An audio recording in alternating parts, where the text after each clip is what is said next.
Hi friends, chicken fry కావాల్సిన items: chicken, onion, tomato, curry leaves, green chilli. ఇవన్నీ cut చేసి పక్కన పెట్టుకోండి.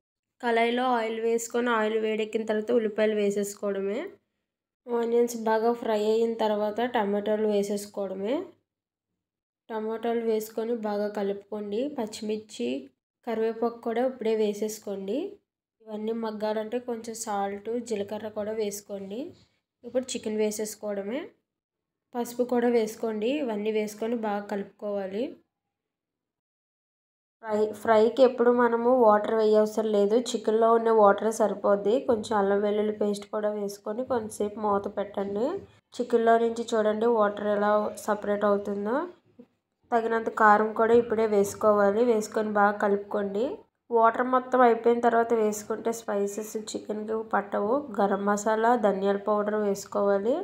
ఇవన్నీ వేసుకొని బాగా కలుపుకోండి. హై ఫ్లేమ్లోనే చేసుకుంటే చికెన్ బాగా రోస్ట్ అవుతుంది. లాస్ట్లో కొత్తిమీర వేసుకొని స్టవ్ ఆఫ్ చేసుకోవడమే. చికెన్ ఫ్రై టమాటా రైస్కి కానీ బిర్యానీకి కానీ చాలా బాగుంటుందండి. మేమైతే టమాటా రైస్తో ట్రై చేసాము. చికెన్ చూడండి ఎంత బాగా కుక్ అయిందో. Thank you for watching this channel.